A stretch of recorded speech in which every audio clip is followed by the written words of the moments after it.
Hi everyone, my name's Jess Pernak and I'm a registered dietitian, and I'm here with Gluten Free Canada doing a recipe on their recipe series.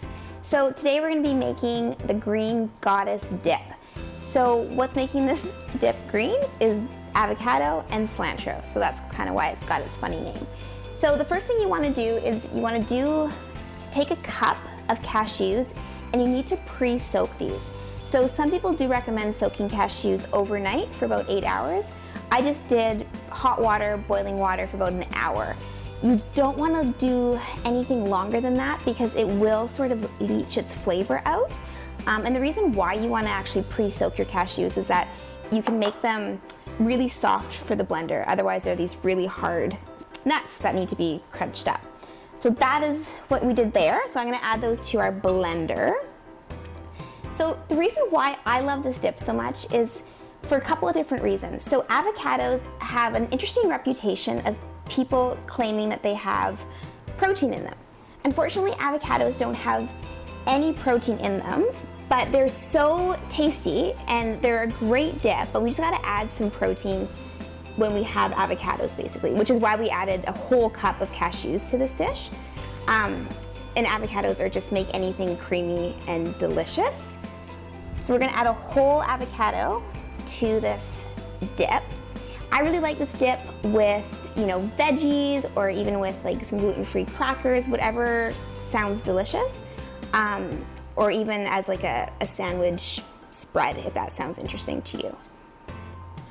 Snacks are one of those things where you don't have to snack. There's no such thing as, being a snacker is a good thing, being a snacker is a bad thing. But if you are gonna snack, you want something that has protein and fiber to stabilize your blood sugars and to keep you going, which is exactly what this dip has, because it has those beautiful cashews as well as that soluble fiber-rich avocado. We're also gonna throw cilantro in here. So I know there's a lot of cilantro haters out there. You can easily just switch this for parsley, and maybe just to appease everybody, we won't do as much, but I personally like cilantro. We're also gonna do some lemon. So you can be, really lazy and just buy lemon juice, that's totally fine, or you can juice 2 whole lemons. Generally, the rule of thumb is about 1 lemon is about 2 tablespoons. So we're putting 4 tablespoons in here. I have some oil. For oil, you really want to use like an extra virgin olive oil or an avocado oil. Both of those are really good, heart healthy fats. And again, this is going to give you some energy to keep you going. And let's add a little bit of salt. Perfect. And that is that. So now we're going to blend this up. Okay, so there's your dip.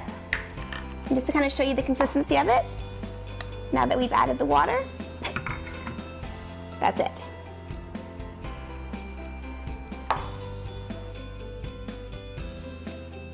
So today we are talking about common reasons why you still may feel unwell on the gluten-free diet. The number one and the most common by far is accidental gluten ingestion on the gluten-free diet.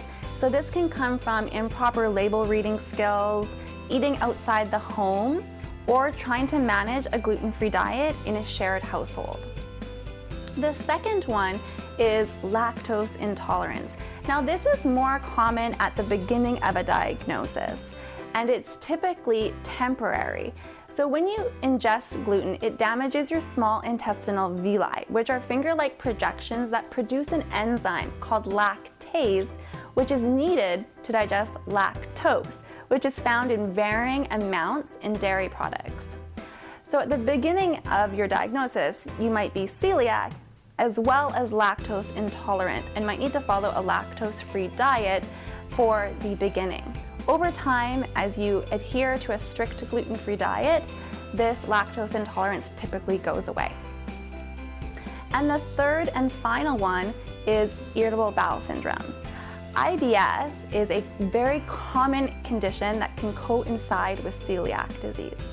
Common symptoms of IBS is abdominal pain as your main symptom, and that might come along with gas or bloating, as well as a change in frequency of your bowel movements and a change in consistency or form of your bowel movements.